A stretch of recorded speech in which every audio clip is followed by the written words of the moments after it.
Alrighty. Hello everybody. This is Kirusho here, and now, before we do get started, let me just say something. You guys are seeing me record some mini shots because I'm trying to free up some headspace while I'm planning things out for Fantasy World.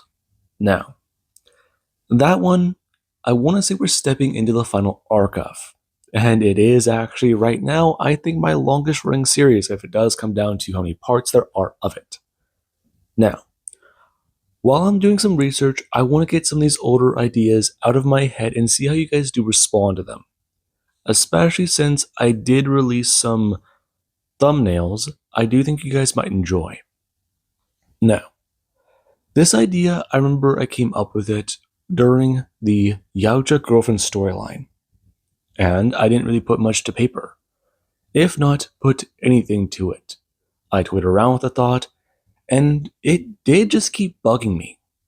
Now, in MHA, we know they've talked about Quark's sidetracking technology and how they do, if not they would, have more advanced technology like moon bases. They have nanotechnology, which is very fascinating. They have actual holographic tech that we've seen in storyline. It doesn't get used very often, but when we do see it, we do see it. They've got robots, and they're supposed to be 200 years later. Now, going off the idea that techno quarks do exist, quarks that do mess with and toy around with the idea of having an extension of yourself, let's play off of that a little bit more. During the second to third generation, when quark technology was probably still an experimental art, let's say instead of technology being focused sideways, it also does still build forwards. If not, it's like an industry revolution with technomancy quarks existing. And the more that they do become in tune with it, the more they do begin to appear as generations did go on, it just added more and more to the advancement of the world. By the seventh generation, they did have fully operational moon bases. If not, began trying to make expeditions to Mars. By the 8th and 9th, which I want to say would be around 30 to 60 years later, I do want to say technology would take another leap. With the fact that 80% of the world does have quarks, and going off the idea that even half of a percentage of 1% would have that ability in some small form or large, does still make them highly dangerous and more aware of technology. Now, with that being stated, let us begin. Deku, he currently is at the age of 4 years old, and he's got a lot going through his own mind. He's coming to the doctor today because of a quirk. A lot of people do have them. Many people want to be pro-heroes, and some people do even want to be police officers. The idea that you can become someone with a power, someone important like a hero, or even someone powerful like an officer, does mean something. People who are quirkless are not undervalued, though that's not mainly what the world does focus on. Right now, Deku, he's got a lot going through his mind. Inko is quirkless, though Hasashi, he is one of the few who does have a technomancy quirk. And he currently is stuck at work trying to deal with some new designs and ideas for how to use technology. Inko can't speak very much of it, and Hasashi, he can't speak at all about it because of his job. Now, the doctor, they do to walk over. 3 orbs flying through the air and beginning to scan Izuku. Him making his way over to a holographic screen and going to bring his hand up, touching the construct of hard light. Before he does, going to begin to look at many things that do appear. Deku's outline in biology popping up, as he also does going to start turning the hologram and looking around. Going to grab something and then going to pull it up. It being a hard light construct showing Deku's foot.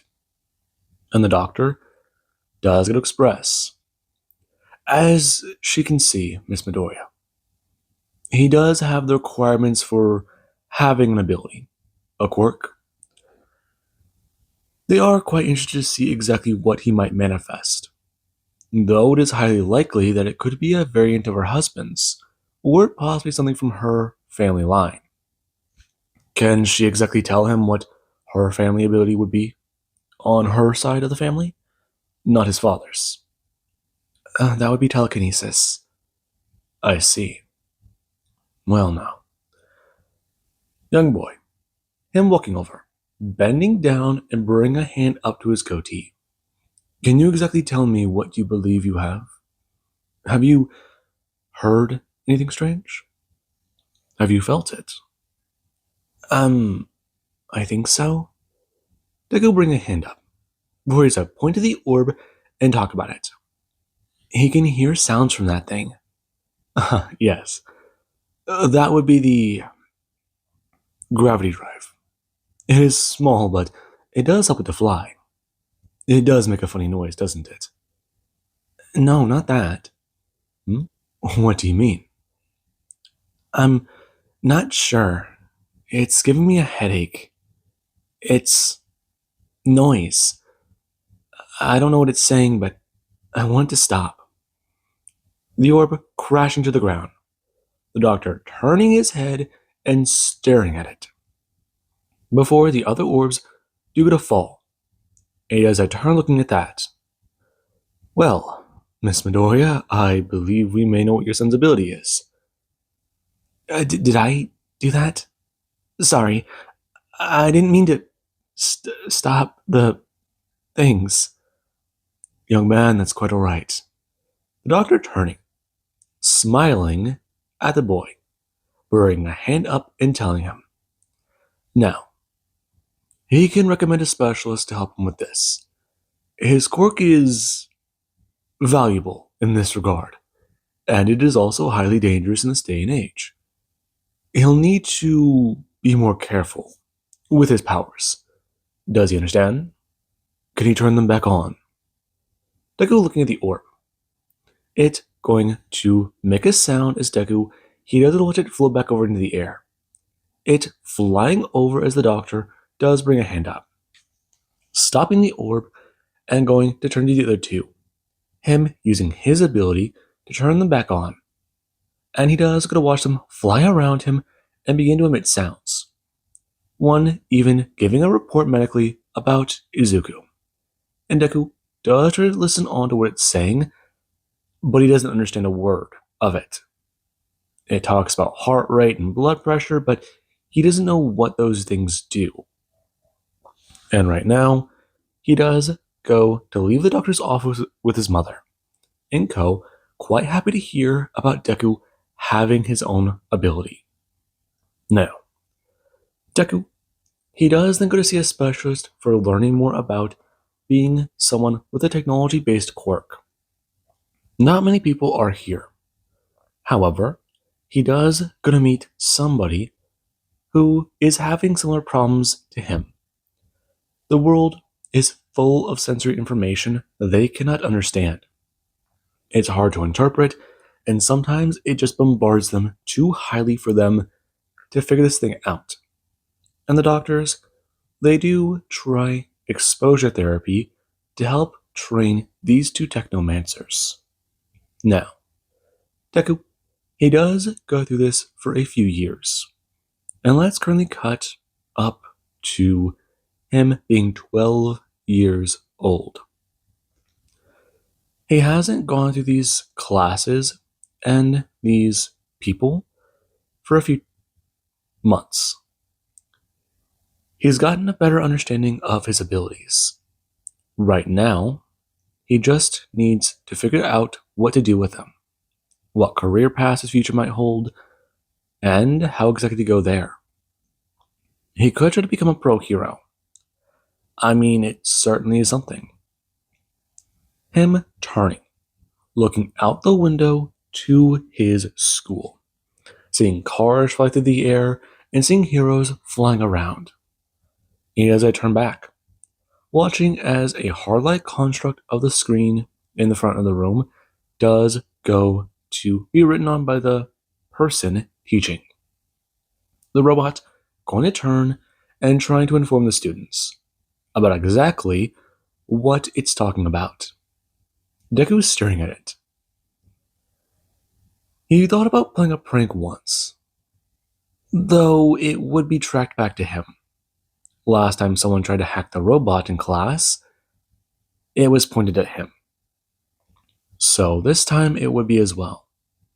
The Bakugo, he does a turn around, asking Izuku exactly if he does think that this is a good idea. What? I mean, come on. Class is boring. Can't you do something about it? Someone turning. Deku seeing the dark-haired boy talk about it. Yeah, come on. It can't be that bad. Besides, I mean, the teacher's a robot. Shut up, Kirishima. I'm not gonna hack the teacher. Come on. You can't get us out of class early? I mean, it's just a few minutes. It could be seen as a malfunction. You guys clearly don't know how robotics work. And you do? Yeah, I do. Besides, it's not that bad. Warning, emergency broadcast found. All of them shooting their eyes directly to the front of class. And the teacher does immediately begin to state, spinning back around and telling the students, all to currently head to the emergency room of the school. Shields will be brought up and protective barriers will be initiated. Currently, there is a nationwide broadcast, and it is talking about planetary defense. This confusing everybody. People turning to Deku as he does get to stare at the robot. Alarmed. Some beginning to laugh. And he does get to turn outside, thinking about what that could be. And people do to follow Deku's gaze as the barrier for the school does go up. And their laughter does begin to die down. Bakugo looking at him and talking about it. Okay, that was a bit much for a prank. Dude, that's too far. I'm not doing that. That isn't me. Deku jumping up. And the teacher does go to crash his hands together with a loud metallic clang, informing the students to currently head to safety. And the ground, it does it a shake. Him looking back outside and glaring up into the sky, seeing a massive, massive. Is that? No. That can't be. But that's a ship. Why is there a ship in the sky? Him glaring at that, where the robot's voice does get a shift to that of a woman's, expressing, there's currently been a nationwide declared emergency. Right now, head to safety. Advice and measures will be taken and given. And Deku, he has a jump up, watching as a building in the distance does get a blow. And this does cause many concerns as people do begin to scream and run from the classroom. The ground continuing to shake as people do run off. And Izuku, he does look back on this day. He remembers hearing about it. People were scared. Some were worried. And others didn't really know what they saw. I mean, it was insane. It was crazy. A worldwide invasion of their planet. It just happened out of the blue one day.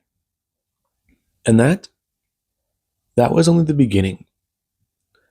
The first week of the invasion, people had to shelter in place. And the governments of the world, they tried to repel what attacks they could. Though, they also began to try to create emergency procedures. There was always an idea that something was going on. The governments of the world were secretive about a project. The Mars Project, and a large station being built in outer space. A project that took way longer than it should have to be built. Though, the day the ships took off, that should have been a red flag. The ring. That's what people called it. A giant floating orbital station. It was built around Mars, and it was made to house thousands and thousands of colonists. Mars is inhabited. And now, people are still working on terraforming the planet. And the massive storms that they have are still a problem. However, scientists have discovered a way to use them as a way of generating winds and turning that wind generation into energy. Most colonists may live underground, but the parts of the planet that they can protect are on the surface. Though the ring, it's where many people still live. And right now, Deku, he does get to raise his hand in class. As someone, they do to ask him if he really needs to answer that question again. The human teacher turning. And he does it to express. He just... Fine, never mind. Sorry, Izuku. Just... Things are a little more tense. I understand that, but can I ask a question about training, sir? It's just been difficult. Training. You're not ready for the frontier stations, cadet. Listen, many of us will still want to go back to Earth. Though many of the colonist ships, they're not sure. About the ring. Many people died trying to get to this place, kid. Of the billions of people on Earth, many believe only a tenth of that survived. You know what type of disaster that has caused for us?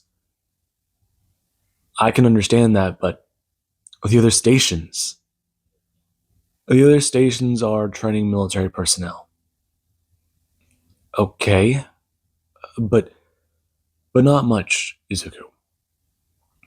Listen, everyone, as much as I do want to say that Earth may one day be habitable, many people don't know. The military sector is highly secretive about what they're doing. And that is another story entirely. If you guys do want to train for the military sector, then I do understand. Though many people in this classroom, I feel will be better trying to help develop Mars. Whatever you do intend to have done for the future is your choice. But, in all likelihood, Earth is gone. The man turning back, lowering his head, and thinking about those words. Before I turn back, class is dismissed for the day. We have one more period left, but you use it as a study period. I need some air. You can all go. People standing up and beginning to leave. Though Deku, he does it to walk down the corridor of the station. It's a lot. Evacuating the planet was dangerous. Their ships were bombarded, attacked, and they tried to fight back. They have some of the alien technology that was used against them, and it became the backbone of what they're building today. Trying to communicate with it is odd. It's like hearing someone speak a different language in a code you don't know. I mean, people like him, they're too valuable to lose in this day and age now. They talk with machines and know exactly how to fix them. They know what failures they're going through. The stations, they're gonna break down over the centuries. That humans live in space. Many believe colonizing Mars won't work. Though others, they believe that living on the frontiers, taking the stations and flying out of the system would be best. They got confirmation on hostile alien life. And if there are hostile aliens out there, there've got to be some that are friendly. But that's a more massive risk to their safety. A needle in a haystack. Finding other alien life out there that doesn't want to kill them. That's a grim thought. This on his mind. Deku staring out of the window, he does get to see a massive, beautiful sight. A dark void. It does make him wonder exactly what else is out there. How similar, how different they are. I mean, after the invasion alien media, it became a little restricted. But it began to be explored. Ideas that were fictional they can now use. I mean, concepts that were used for the police force and hero technology being repurposed on a massive scale. Mining operations in the planet of Mars and asteroids, giving them resources that they might need. I mean, it's incredible. Life out in space is survival. Terrifying and beautiful all at the same time. If this glass were to crack in front of him, he'd be sucked out there and die in seconds. But the view it does provide, something ethereal. They're space sailors. Trying to talk to someone about this from 500 years ago would be impossible as a concept. Someone putting a hand on his shoulder. Ada's goes on jump, being stirred from his thoughts. Are you alright?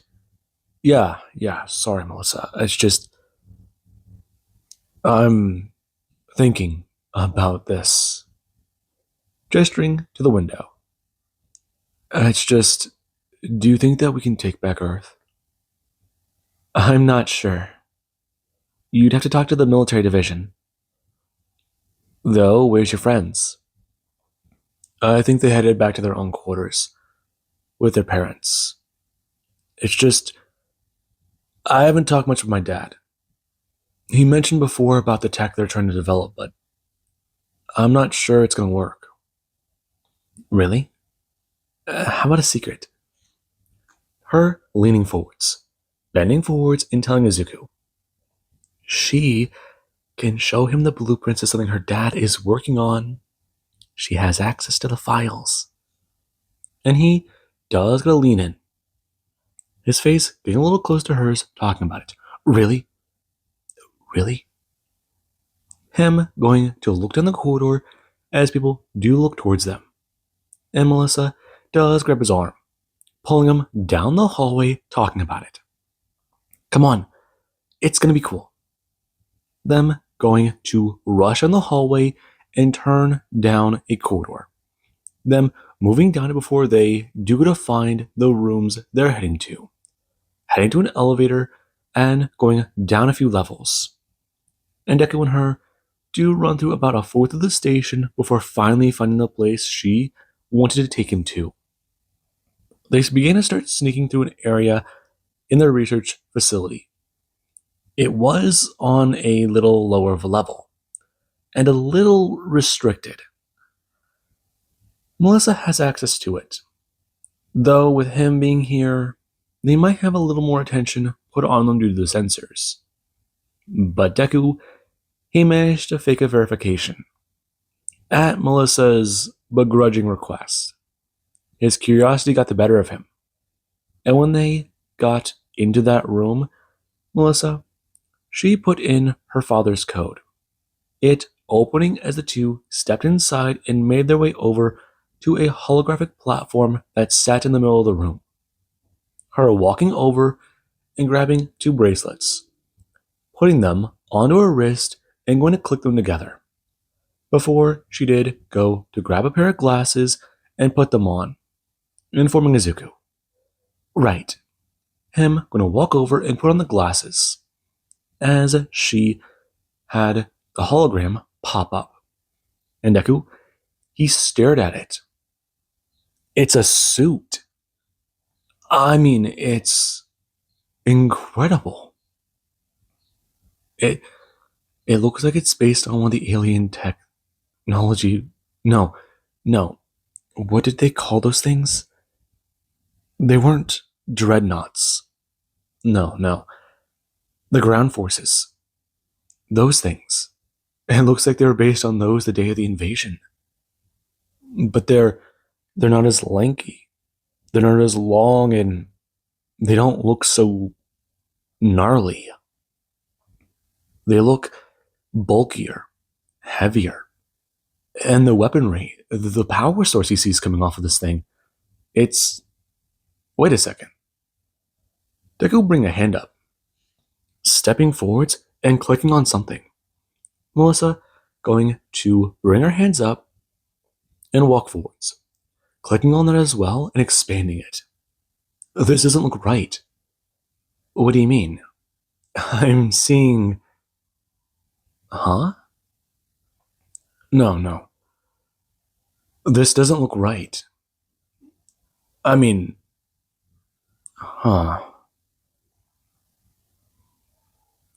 Is there a working prototype? This is based off of a suit they're building. Melissa, I don't know if that's gonna work. What do you mean? I mean, it's just something about the code.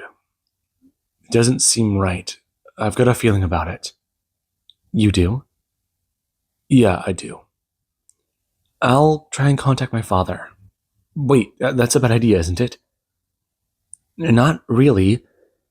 If you're saying it's not going to work, it's not going to work. My dad has a saying in this line of work. Trust if a technomancer has a gut feeling. You're saying it won't work, I believe it. Her going to walk over and press a button on the wall. As an earpiece does a shoot out of it, and she does a loop it onto her ear. Forces her to walk over and grab another one. Deku putting it on his ear as Melissa does go to express. Dad? Melissa, I'm a little busy here. Listen, I can't talk to you right now. Her staring at the holographic screen that does pop up from her wristband. Expressing. She's got a bit of a problem. Well, he's got a problem that they might be able to fix. Melissa, if this is about the suit, what do you think that we can do? We're not pinning hot rod flames on them. No, Dad, that's not what I'm talking about. Listen, one of my underclassmen, they think there's a problem with the design. You showed off classified blueprints to someone. They're a technomancer, Dad, and they think that there's a problem with the design. Melissa, I don't... Technomancer? Wait, problem with the design? Melissa, I've already had to hear much about this from Mr. Midoriya. I'm with his son right now. Izuku? He says that there's a problem as well. Is there? Listen, many of the other people I work with think that there is nothing wrong. But if Mr. Midoriya and his son are saying something wrong, there's got to be a problem. Listen, my bosses are getting on my ass about this, and without us being able to get functioning prototypes out there or operational and having setbacks, we can't afford to go about this project the wrong way. Dad, Mr. Shield. Deku stepping in. Yes, young man. I don't think that your designs are going to work. Young man, we've had 20 scientists working on this thing for the last year and a half.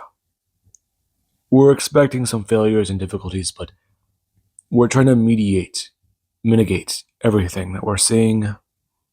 Mr. Shield, You're trying to set up a neurological link directly with the pilot, correct? Yes, we are. How did you know that? I saw the designs on your blueprints. They're incredible, but I don't think they're going to work. See, Dad? I didn't know you were doing that. How do you know that? I looked at your system. I looked at how it was. Listen, Mr. Shield, I think what you're trying to do isn't going to work the way you think it does. You're putting considerable strain on the pilot's mind with what I saw. And I think it's going to fry the technology. Are you certain of this? Fairly certain, yes, sir. Listen, what you have in mind isn't going to work. You need to tone it back or find a way to not have so much sensory input for the system. How did you even build this? It's based on alien technology, young man. Things I'm not at liberty to discuss with someone in a civilian section. But you're on the right track with what you saw. And you only had, what, an hour to see this? A few minutes, Dad. He's gifted with tech. This is a part of him. There's a barrier between us, and he doesn't have that. Nor does his father. Fine. We can look into it, but I'm going to have to discuss this with the team. Can we come into the project? Melissa. Dad, please? Fine. I'm not gonna like this, but we can see what we can do. Us cutting to a couple of days later. Hasashi, he was happy that David listened to his pleading about this. The higher-ups did not like it. Hasashi Midoriya is triple-checking everything he can about this technology. And at first, that was good. After the 57th time, he became a massive thorn in the ass of everybody trying to mass-produce these suits of technology to fight the aliens. But, right now, he does have very little concern. Though his main concern was when his son came walking into the room and he was looking around. Deku, he saw the suit in action. It was standing there. And this meant a bit. The man inside of it, he was bringing his arms up and looking around. And Deku, he saw a few others wearing these suits as well. They toned down the suit in increments, seeing how much strain the mind of the human can take. They wanted to know more about it. They already had massive concerns when the first pilot they put the suit on almost experienced a mental stroke. Or an aneurysm. Though, after turning it down more and more in increments, they saw what the kids saw. And it was beautiful. The weapon systems being online, they need more work. And that, Deku, he understands. Right now, him walking over the computer and bringing his hand up. As the computer, it does begin to respond to Deku's mind. It popping up details and beginning to pull apart the suit from its frame to its armor. And he got to take a peek under the hood of a lot of things. Hasashi walking over as the two, they stood side by side. And the team, they tried to watch on as Deku and Hasashi spoke in the machine language to each other. It was rather odd. It's like seeing two telepaths have a conversation, though their eyes are blank. And that is what they saw. It will possibly take a few more years before their suits are fully operational and in development. But right now, they have one more step in the door to fighting back and taking Earth. Taking Earth back from the alien invaders. And we do cut to a few years later. People, they got themselves operational and fully armored. They all stood there, ready to fight back and try to take back their home. And they were ready. Among the people, there was one who stood there in a suit. Izuku Midoriya. He does wear a Model 3. And he's quite happy about it. Him going to stand there in front of his mother and father. His father, he does show concern. Though Izuku, he does bring up the armored arm of his suit, going to hold up an arm and go to smash it to his chest. It making a thud as Hisashi, he does get a smile, nodding at his son and informing him. They do have the remote piloting options, but does he seriously think this is a good idea? Going there on the battlefield himself? I mean, could he go to one of the advanced outposts? This is not good. Dad, I'll be fine. Besides, the advanced outpost is on the dark side of the moon. My connection won't be stable, and even then, I know these machines. You have to let me go. I want us to go home. I miss it. Hisashi nodding his head. As Deku does get a turn over someone, they do to bring up a gauntleted arm, grabbing him by the shoulder and talking about it. Kirishima standing there. So, are they gonna go or what? Him nodding his head and making his way over to his unit. Bakugo crashing in the back, talking about it. Right. Let's go get those alien bastards. Time for someone to get a boot in the ass. And the ship is deployed. Now, with that being said, I do hope you guys enjoyed. And have an amazing day. I'll catch you guys in the next Minishot.